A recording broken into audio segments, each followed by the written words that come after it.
It's a Tuesday, not a Friday, not a holiday, just a regular Tuesday, and you're standing in your kitchen with a cup of coffee you made slowly, on purpose, because for the first time in 18 years, there's nowhere you have to be. You keep checking your phone, not because anything is wrong, because your hand doesn't know what else to do at 8:52 in the morning. This is the part nobody shows you when they talk about early retirement. Not the spreadsheet, not the number, the silence afterward. You spent almost 2 decades training your body to respond to a clock, and now the clock has nothing left to say to you. You are 39 years old. Everyone you graduated with is still working. Some of them will keep working for another 25 years. You are, by any normal measure, done. This is a story about how that happens, and about what it actually costs and buys when it does. Here's the part people skip past because it sounds too plain to be interesting. Retiring decades early isn't really about clever investing. It's about the size of the gap between what comes in and what goes out, and what you do with that gap year after year without much drama. Picture two people earning the exact same salary. One of them saves a tenth of it, the other saves half. The second person doesn't just build a bigger pile faster, they also need a smaller pile to live on, because they've spent years proving to themselves they can live well on less. The gap does double duty. It builds the fund and it shrinks the target at the same time. That's really the entire mechanism. Everything else, index funds, tax rules, the exact withdrawal percentage people argue about online, is commentary on top of that one idea.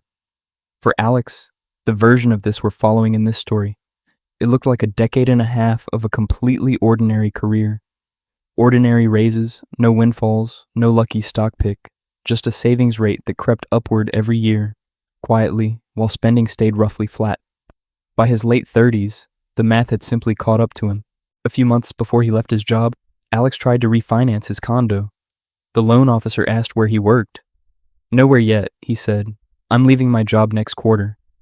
There was a pause, then a very polite, very confused set of follow-up questions. Any severance? Any freelance income? Anything at all with a pay stub attached to it? He had savings, a lot of them, actually. Enough that the interest on them alone could cover his mortgage twice over. But savings isn't a category the loan software recognizes as income. Income to a bank means a number that repeats on a schedule and comes with a form. His pile of money, sitting quietly in index funds, didn't repeat on any schedule the software understood. He got the loan eventually, through a workaround built for exactly this situation, where a bank takes a chunk of your investments, divides it by the number of months in the loan, and agrees to call the result income. It worked. It also cost him a slightly higher rate for the rest of the loan because the system had no box to put him in. It was the first of many small moments where Alex learned something important. Most of society's paperwork assumes you get money from a job. When you don't, you become a category error. Nobody's being cruel about it. The forms just weren't built for you. So how do you know you're actually done? This is where a genuinely useful rule of thumb comes in, and it's simpler than people expect. Take what you spend in a year, multiply it by 25. That's roughly the size of the fund that historically has supported that spending for 30 plus years, even through bad markets, as long as you take out a modest amount each year and let the rest keep growing. It's not a guarantee. It's a rule of thumb built from decades of historical market data, and markets don't repeat themselves perfectly. But it gives people something concrete to aim at instead of a vague feeling of enough. For Alex, that number was smaller than people assumed, because his spending was smaller than people assumed. He wasn't retiring on a huge income. He was retiring on a huge gap. For the first few months, Alex spent a strange amount of time at the public library near his old office. Not because he needed to, because it was free, quiet, and open at 9. He started recognizing the regulars, retirees, parents with toddlers in the children's section. A man who came in every morning at opening and sat with a stack of newspapers, working through them slowly page by page.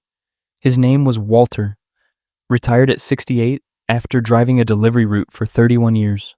One morning, without looking up from his paper, he asked Alex what he did for work. "I don't, really," Alex said. "Not anymore." Walter looked at him properly for the first time.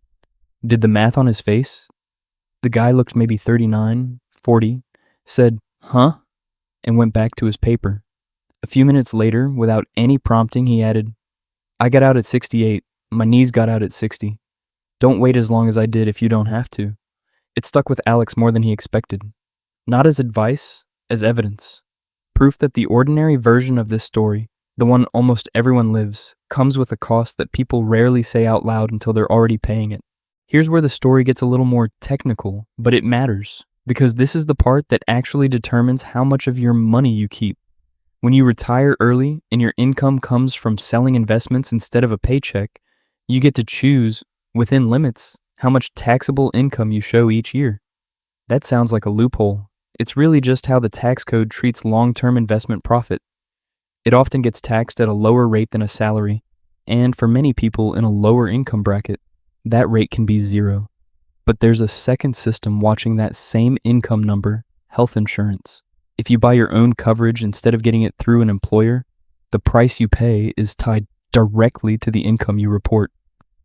For years, there was a smooth sliding scale. Earn a bit more, get a bit less help.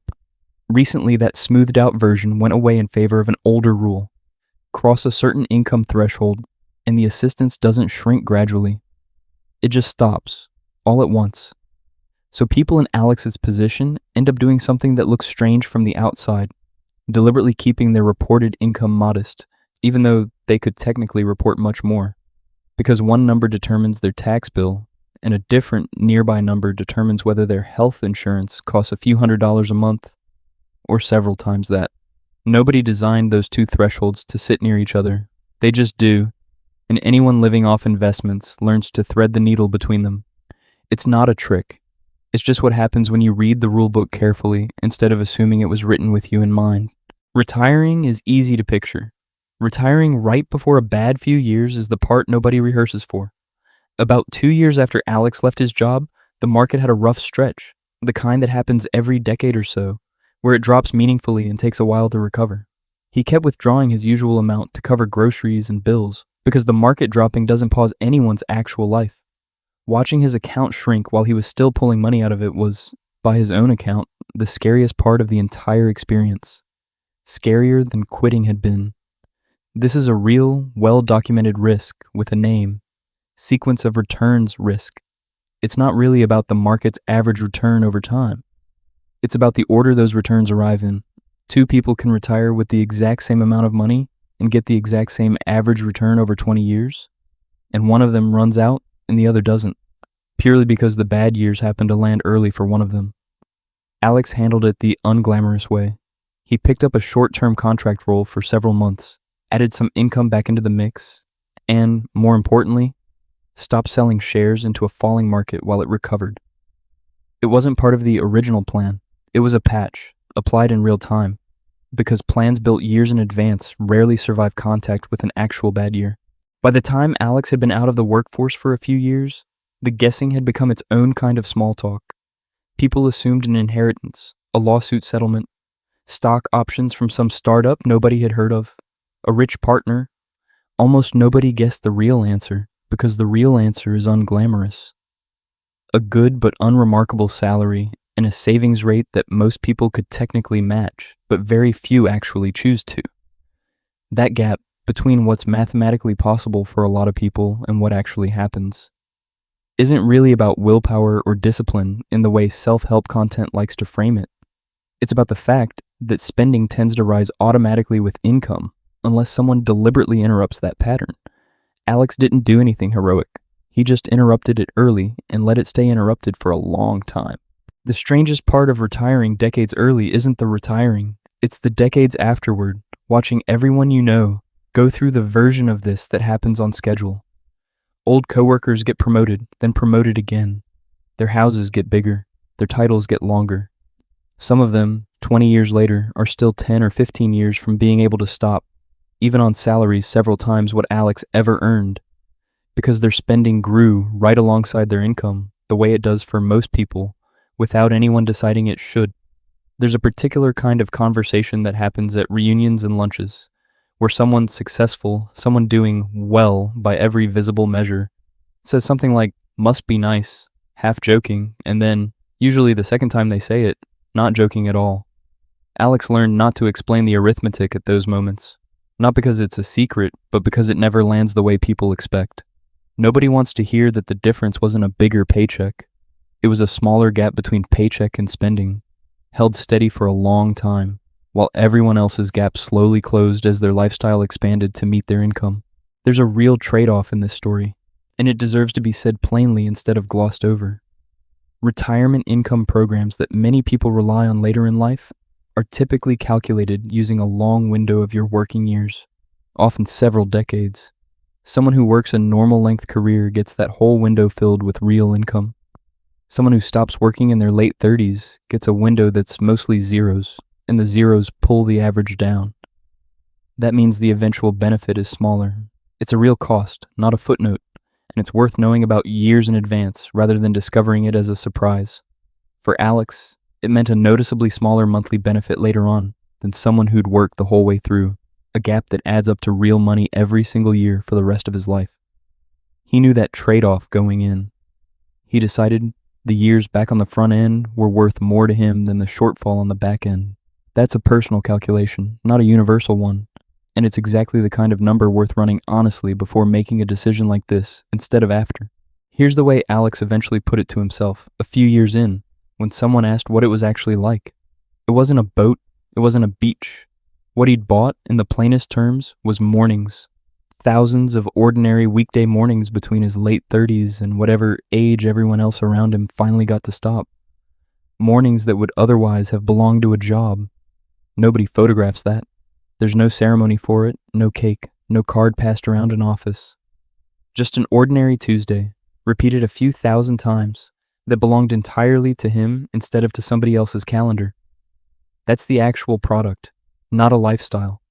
Time, purchased in advance, using nothing more exotic than a gap between income and spending, held steady for about 15 years. If you want the exact framework for calculating your own number, how much you'd need, and how long it would actually take at your current savings rate, that breakdown is coming in the next video. Subscribe so you don't miss it.